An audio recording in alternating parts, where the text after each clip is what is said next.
শুভ সকাল বন্ধুরা, তোমরা সবাই কেমন আছো?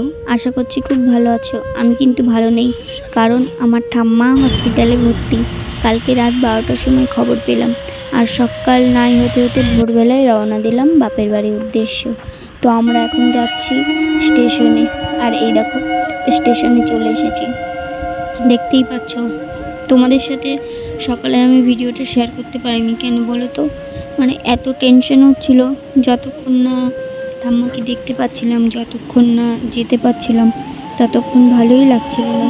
আর তার মধ্যে ভিডিও কি করে শেয়ার করব বলো? আর এই দেখো আমি চলে এসেছি স্টেশনে, আর ট্রেন আসছিল না, এত ছটপট করছিল মনটা। আর এই দেখো তারপরেই ট্রেনটা চলে আসলো। চলো আগে আমরা ট্রেনে উঠে নিই, তারপর তোমাদের সাথে আবার কথা হচ্ছে। তারপর দেখো ট্রেনে উঠে গেছি, আর এই দেখো কত সুন্দর না লাগছে। ট্রেনে উঠে দেখতে না খুব সুন্দরই লাগে চারিপাশের দিকটা। তারপর স্টেশনে এসে ট্রেনটা থামলো, আর আমরা নেমেও পড়েছি। এই দেখো তারপরে এবার বাসে উঠতে হবে, সেই কারণে আমরা সামনের দিকে এগোচ্ছি। যে এখান থেকে আবার না বাসে উঠে আবার যেতে হবে। তো চলো আগে বাসে উঠে নিই, তারপর তোমাদের সাথে আবার কথা হচ্ছে। আর এই দেখো তারপরে বাসেও আমরা চেপে পড়েছি। আর বাসে দেখো কত সুন্দর লাগছে না চারিপাশে দেখতে। আমার কিন্তু মনটা পড়ে আছে সেই বাপের বাড়িতেই, কখন যাব। আর মাঝখানে বাসটা এসে না ওই ট্রেনের গেট পড়ে গেছিলো, ট্রেন যাবে, ট্রেনটাও চলে গেল। তারপরে দেখো ওই যে গেটটা খুলে দিল,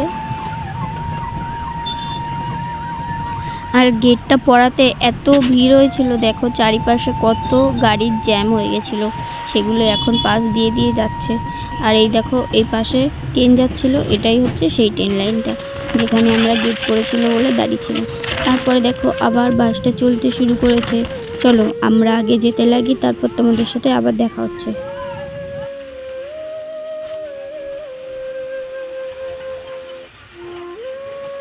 আর এদিকে দেখো কত আম বাগান, কত সুন্দর দেখতে লাগছে না?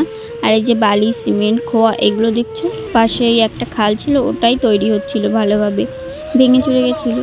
আর দেখো বাসে এত হাওয়া দিচ্ছিল যে ওড়নাটা আমার বারবার উড়ে যাচ্ছে, আর আমি বারবার ঠিক করছি, বারবার উড়ে যাচ্ছে আর বারবার ঠিক করছি। আর জানলা দিয়ে একটু বাইরেটা দেখলাম, দেখো কেমন লাগছে, মেঘ করেছে কিন্তু কত সুন্দর লাগছে। চলো ততক্ষণ আমরা বাসে যেতে লাগি, তারপর তোমাদের সাথে আবার কথা হবে।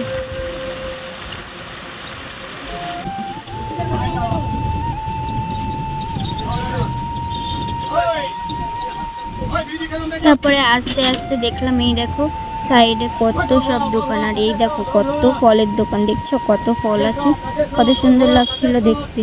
তারপরে চলে আসলাম, আবার দেখো বাসটা কিন্তু আবার শুরু করেছে চলতে। আর আকাশটা দেখো কত সুন্দর লাগছিল।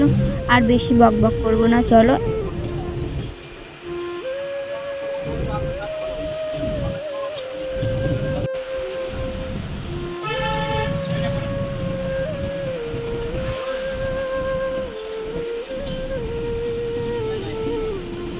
তারপর বাসে যেতে যেতে দেখলাম, এই দেখো রাস্তার পাশেই হচ্ছে লাল লাল বস্তা, দেখতে পাচ্ছ, এগুলো সবই হচ্ছে বাদাম, বস্তা ভর্তি বাদাম। আর এরা সব বাদামগুলো মাথায় করে নিয়ে যে গোডাউনের ভিতরে রাখছিল।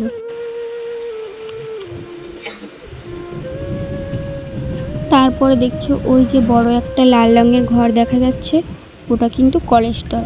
আমাদের এখানে আলু চাষ বেশি হয়, সেই কারণে সব মানুষরা ওখানে আলু রাখে, যখন ইচ্ছা হয় তখন তুলে নেয়।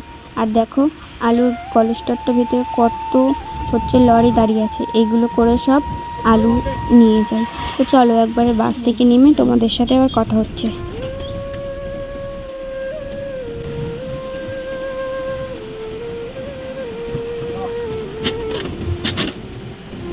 তারপর এই দেখো বাস থেকে আমরা নেমে গেলাম, আর এখানে আমার ভাই নিতে এসেছিল সাইকেলে করে, এখান থেকে না অনেকটাই দূর।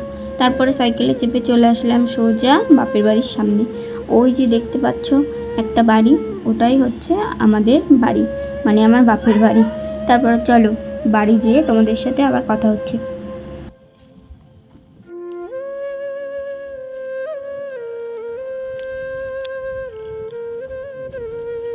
তারপর বাড়িতে এসে দেখি কি ঠাম্মা দেখো শুয়ে আছে। আর এসে দেখে একটু মনটা শান্তি হলো।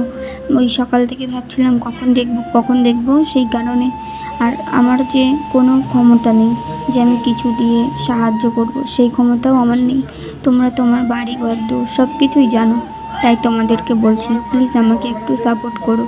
আর এদিকে দেখো আমার ভাই খরগোশগুলো ছেড়ে দিয়েছিল, কত সুন্দরী না খেলা করছে। আর এদিকে দেখো ওটা আমার দাদু, এটা ঠাকুমা, একটু সুস্থ হয়েছে তাই উঠে বসে আছে। সবাই ভালো থাকবে, সুস্থ থাকবে, ধন্যবাদ।